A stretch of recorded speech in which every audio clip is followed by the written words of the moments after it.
जय हिंद दोस्तों, आपका स्वागत है आपके अपने पसंदीदा चैनल स्टडी एंड अपडेट्स में। जय हिंद दोस्तों, मैं राजकमल आप सभी का स्वागत करता हूं स्टडी एंड अपडेट्स में। और आज के इस वीडियो में हम लोग जीके का जो सीरीज कर रहे थे टॉप 100 का, उसका थर्ड क्लास करने वाले हैं। ठीक है, तो चलिए शुरू करते हैं। आपका पहला प्रश्न जो कि 41 दिया गया है, इन विच इंडियन स्टेट इनमा गांव इज लोकेटेड। इनमा गांव भारत में किस राज्य में स्थित है? देखिए यहाँ पर दिया गया है इनमा गांव। तो इनमा गांव प्रसिद्ध क्यों है? तो जैसे कि आप जानते होंगे हड़प्पा जाने, वहां भी कृषि होता था, लेकिन हड़प्पा के बाद कहीं कृषि हुआ और उसमें प्रधान रहा तो वह इनमा गांव रहा। ठीक है, यह जो है हड़प्पा के बाद ही कृषि का प्रधान गांव और पुरातात्विक स्थल है। ठीक है, जो कि घोर नदी के दाहिने किनारे पर स्थित था। और यह कहाँ है? यह आपके महाराष्ट्र में है। ठीक है, तो उत्तर क्या हो जाएगा आपका? 41 का उत्तर आपका ए हो जाएगा, महाराष्ट्र। ठीक है, समझ गए ना? चलिए आगे बढ़ते हैं। 42 दिया गया है, with respect to census in India what is the full form of NPR. भारत में जनगणना के संबंध में एनपीआर का पूर्ण रूप क्या है? एनपीआर का फुल फॉर्म पूछ रहे हैं। तो एनपीआर का फुल फॉर्म होता है नेशनल पॉपुलेशन रजिस्टर, जो कि पहली बार 2010 में स्टार्ट किया गया था और 2015 में इसको अपग्रेड कर दिया गया। ठीक है, तो उत्तर क्या हो जाएगा? नेशनल पॉपुलेशन रजिस्टर, जो कि यहाँ पर ए में दिया गया है। तो उत्तर आपका 42 का ए हो जाएगा। आगे बढ़े। 43rd दिया गया है, who among of the following inaugurate the 2-day PM किसान सम्मान सम्मेलन इन इंडिया इन अक्टूबर 2022। निम्नलिखित में से किसने अक्टूबर 2022 में भारत के 2 दिवसीय पीएम किसान सम्मान सम्मेलन का उद्घाटन किया? तो देखिए, जैसा कि यहाँ पर नाम से ही जाहिर हो रहा है कि पीएम किसान सम्मान सम्मेलन, तो यहाँ पर मुख्य गेस्ट कौन हो सकता है? पीएम होंगे। और अक्टूबर 2022 के अनुसार पीएम कौन है? तो नरेंद्र मोदी जी हैं। तो उत्तर क्या हो जाएगा आपका? 43rd का उत्तर आपका बी हो जाएगा। पता है इन्होंने जो है पूसा ग्राउंड से, पूसा में ये 17 अक्टूबर 2022 को 17 अक्टूबर 2022 को इनॉग्रेट किया और 1600 करोड़ रुपए, ठीक है, 1600 करोड़ रुपए इन्होंने पीएम किसान सम्मान सम्मेलन में रिलीज किया। ठीक है, तो उत्तर क्या हो जाएगा? उत्तर आपका 43rd का बी हो जाएगा। चलिए आगे बढ़े। चलिए आगे बढ़ते हैं। 44 आपको दिया गया है, on the bank of which river did the battle between Harshvardhan and Pulakeshin द्वितीय टेक प्लेस। हर्षवर्धन और पुलकेशिन द्वितीय का जो युद्ध हुआ वह किस नदी के तट पर हुआ था? तो यह हुआ था आपका नर्मदा नदी के तट पर। और यहाँ पर चालुक्य राजा थे पुलकेशिन द्वितीय, यह जीत गए थे। ठीक है, 1618 में। कब? 1618 ईस्वी में नर्मदा नदी के तट पर। ठीक है, हारा कौन था? हर्षवर्धन। जीता कौन था? पुलकेशिन द्वितीय। तो उत्तर क्या हो जाएगा? 44 का उत्तर आपका ए हो जाएगा। चलिए आगे बढ़े। 45 आपको दिया गया है, in which year the Asian Games were organised for the second time in India. Bharat में दूसरी बार एशियाई खेल का आयोजन किस वर्ष में किया गया? देखिए 2 बार हो चुका है। पहली बार की बात की जाए तो 1951 में, 1951 में, और दूसरी बार की बात की जाए तो 1982 में। दोनों बार न्यू दिल्ली, ठीक है, न्यू दिल्ली में यह इनॉग्रेट किया गया था। ठीक है, तो दूसरी बार पूछा गया ना 1982, जो कि यहाँ पर ए में दिया गया है, इसलिए 45 का उत्तर क्या हो जाएगा? ए हो जाएगा। क्लियर ना पॉइंट यहाँ पर? चलिए आगे बढ़े। अब देखिए 46 दिया गया है, micro finance is a dash service. Micro finance एक डैश सेवा है। जैसे कि आपको यहाँ पर नाम से ही पता चल रहा होगा, माइक्रो फाइनेंस छोटा सा क्रेडिट आप कह सकते हैं इसको, माइक्रो क्रेडिट भी कहा जाता है इसको। ठीक है, तो यह एक प्रकार की बैंकिंग सुविधा है जो कि कम आय वाले व्यक्ति के समूह को दिया जाता है। ठीक है, तो किस में आ जाएगा? फाइनेंशियल ना, वित्तीय में। तो वित्तीय यहाँ पर देखिए कहाँ दिया गया आपके? सी में। तो 46 का उत्तर आपका सी हो जाएगा। ठीक है, आगे बढ़े। चलिए अगला प्रश्न देखते हैं क्या दिया गया है। 47 दिया गया है, who is the new managing director of national bank of infrastructure financing and development with effect from अगस्त 8 2022। 8 अगस्त 2022 से प्रभावी राष्ट्रीय और संचार वित्त पोषण एवं विकास बैंक के नए प्रबंधक निदेशक कौन है? NABFID के नए प्रबंधक निदेशक की बात की जा रही है और ये हैं आपके राजकिरण राय। ठीक है, जो कि 8 अगस्त 2022 को पदभार पे आए थे। तो उत्तर क्या होगा आपका? डी हो जाएगा ना। चलिए 47 का उत्तर आपका डी हो गया। चलिए आगे बढ़ते हैं। 48 आपको दिया गया है, Saga Dawa is celebrated mainly in Sikkim by which of the following community of India. Saga Dawa एक पर्व है जो कि सिक्किम में मनाया जाता है और यह बौद्धों के द्वारा ही मनाया जाता है। ठीक है, कौन सा समुदाय मनाता है? बौद्ध समुदाय। और बौद्ध समुदाय यहाँ पर आपको बी में दिया गया है, बुद्धिज्म। तो उत्तर क्या हो जाएगा? 48 का उत्तर आपका बी हो जाएगा। ठीक है, चलिए आगे बढ़े। अब देखिए 49 आपको दिया गया है। इन 2018 हु वन द संगीत नाटक अकादमी अवार्ड इन मणिपुर। 2018 में मणिपुर में संगीत नाटक अकादमी पुरस्कार किसने जीता था? तो यह जीता गया था आपके अखम लक्ष्मी देवी के द्वारा। ये अभी भी जिंदा हैं। ठीक है, और उन्होंने कई सारे पुरस्कार जीते हैं। इनको मणिपुरी क्लासिकल डांस के लिए भी सम्मान दिया गया था। ठीक है, कौन है? अखम लक्ष्मी देवी, जो कि यहाँ पर डी में दिया गया है। तो 49 का उत्तर आपका डी हो जाएगा। तो आपने देखा होगा मैंने कई सारे प्रश्न कराए हैं और इन प्रश्न के अनुसार आपको क्या समझ में आया कि नृत्य जो है यह महत्वपूर्ण है, पुरस्कार जो है यह महत्वपूर्ण है, एक दो हिस्ट्री के क्वेश्चन, फिर करंट अफेयर्स, ये सब आपको पढ़ने हैं। अब जो है आपको जो भी तैयारी करनी है एग्जाम की, उसमें करंट अफेयर्स को ज्यादा ध्यान देना है, तभी आप जो है आराम से कर पाओगे जीके, वरना जीके में फंस जाओगे। ओके, चलिए आगे बढ़ते हैं। 50 आपको दिया गया है। What is used to measure the intensity of an earthquake. भूकंप की तीव्रता मापने के लिए किसका प्रयोग किया जाता है?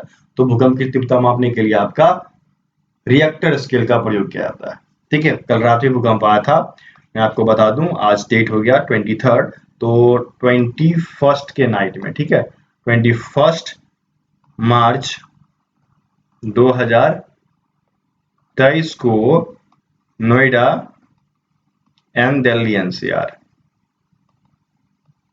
ठीक है, इन सभी में आपको 6.5 के स्केल पर भूकंप आया था। ठीक है, स्केल जो होता है वह 0 से 10 का होता है, इसमें आपका 6.5 तक रहा था और बहुत ही लंबा गया था। मैं भी अपने रूम के दीवार के कोने पे जाके खड़ा था जब भूकंप आई थी, और उस समय मैंने वीडियोस बनाए थे कि आपका एडमिट कार्ड आ गया है, तो उस समय परसों भूकंप आ गया था।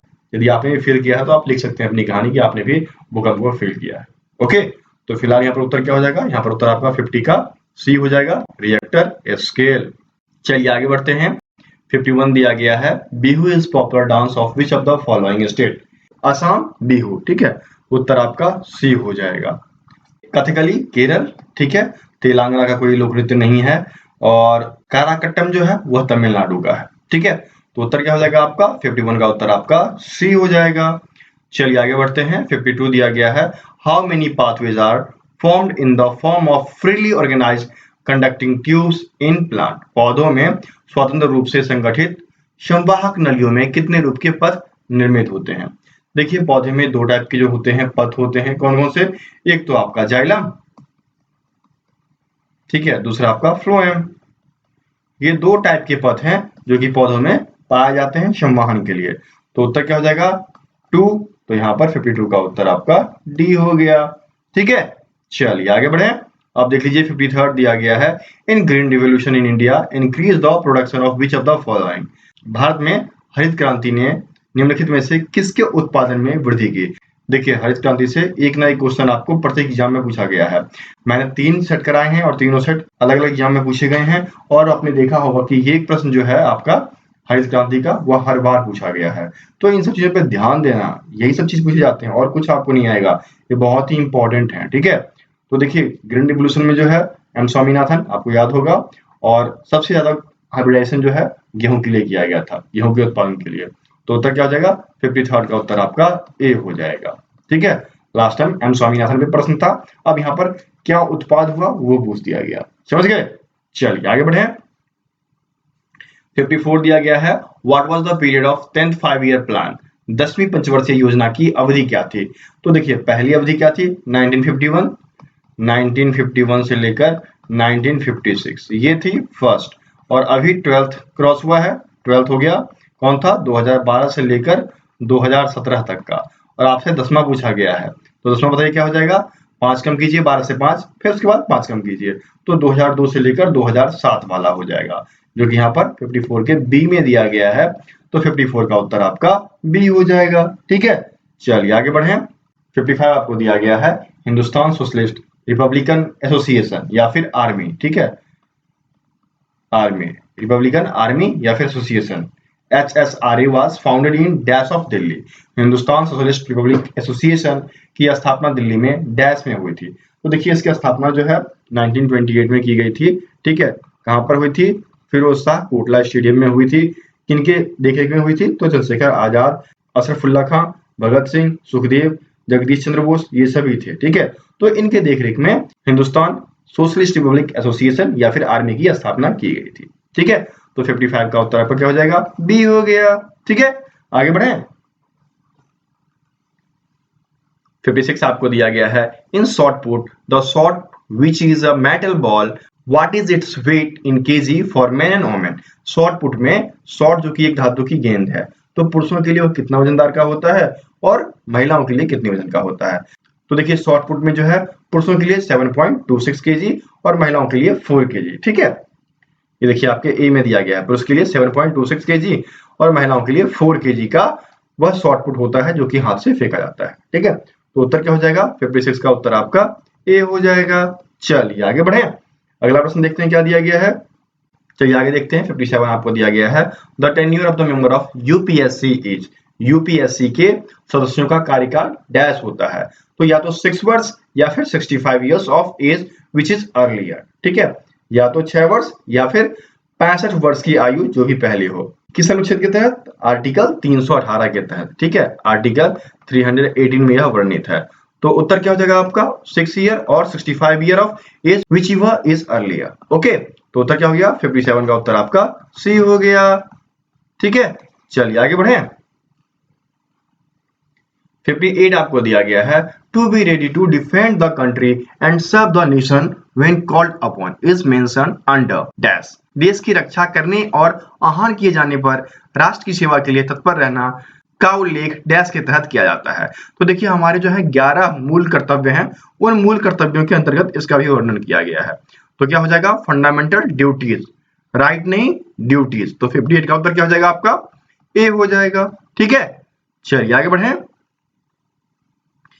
59 आपको दिया गया है, the unlimited goal of mission Indradhanush is to ensure full immunisation with all available vaccine for children up to the age of dash years. Mission Indradhanush का अंतिम लक्ष्य डैश वर्ष की आयु तक के बच्चों के लिए सभी उपलब्ध टीकों के साथ पूर्ण टीकाकरण सुनिश्चित करना है। तो यह है आपके 0 से 2 वर्ष के लिए। ठीक है, 0 से 2 वर्ष के अंदर सभी टीका बच्चों को लगा दिया जाए, यह है मिशन इंद्रधनुष। ओके, तो उत्तर क्या हो जाएगा? 2 ना, तो यहाँ पर आपको सी में दिया गया है, तो 59 का उत्तर आपका सी हो जाएगा। ठीक है, चलिए आगे बढ़ते हैं और यह आपका आखिरी प्रश्न, और इसके बाद आपको एक प्रश्न का जवाब देना है। तो प्रश्न क्या है? Which sector runs about 60% of the dispensary in India. कौन सा क्षेत्र भारत में लगभग 60% औषधालय चलाता है? तो औषधालय जो है यह आपको हमेशा देखने को मिलेगा प्राइवेट सेक्टर में, और 60% तो प्राइवेट सेक्टर है ही है। ठीक है, उससे अब हो रहा है, तो उत्तर क्या हो जाएगा? 60 का उत्तर आपका डी हो जाएगा। ओके, तो यहाँ पर 60 का उत्तर डी हो गया। कोई भी दिक्कत हो आप हमें व्हाट्सएप पर कांटेक्ट कर सकते हैं, पीडीएफ लेने हो वो पीडीएफ के बारे में जानकारी देता हूं, फिर आपसे आखिरी प्रश्न पूछूंगा। तो पीडीएफ अवेलेबल है, हमारा व्हाट्सएप नंबर है 7979946092। ठीक है, इस पे आपको पीडीएफ वगैरह अवेलेबल किया जाता है। एक नॉर्मल सा फीस है सीआरपीएफ एग्जाम के लिए 111 का, ये ऑल इन वन फीस है। इसमें आपको चैप्टर वाइज और प्रैक्टिस सेट्स दोनों दिए जाते हैं, और साथ में आपको करंट अफेयर। ठीक है, करना क्या होगा? यदि आपको इनके पीडीएफ चाहिए तो आप हमें व्हाट्सएप पर मैसेज करेंगे और फिर आपको मैं डिटेल्स दे दूंगा वहां पे। ठीक है, यदि आप इंटरेस्टेड होंगे तो आप हमें पेमेंट जो है 111 रुपए का कर, ठीक है, एक नॉर्मल सा शुल्क है, इस शुल्क को पे करके उसका स्क्रीनशॉट हमें भेजेंगे व्हाट्सएप पर, मैं आपको वहां पर पीडीएफ भेज दूंगा, व्हाट्सएप या टेलीग्राम। यदि व्हाट्सएप पर कॉन्टेक्ट नहीं हो पा रहा तो टेलीग्राम पे कर लो। ठीक है, टेलीग्राम या फिर व्हाट्सएप, 2 एप्लीकेशन है जहां आप कॉन्टेक्ट कर सकते हैं। ठीक है, चलिए आगे बढ़े। अब चलिए आगे बढ़ते हैं। यह है आपका आज का प्रश्न, जिसका उत्तर आपको कमेंट बॉक्स में कमेंट करना है। प्रश्न क्या है? Who took over as the chief of army staff on April 30, 2022। 30 अप्रैल 2022 को चीफ ऑफ आर्मी स्टाफ का पदभार किसने संभाला? ऑप्शन हैं मनोज पांडे, नितिन प्रांजपे, विनीत जोशी, मनोज मुकुंद नार्वे। इन 4 में से एक ऑप्शन सही है, वो ऑप्शन आपको कमेंट बॉक्स में कमेंट करना है। और कोई भी दिक्कत आए तो निसंकोच हमें मैसेज कीजिए, लेकिन व्हाट्सएप कीजिए, मैं वहां पे आपको रिप्लाई दूंगा। ठीक है, फिर मिलते हैं अगले वीडियो में, तब तक के लिए जय हिंद।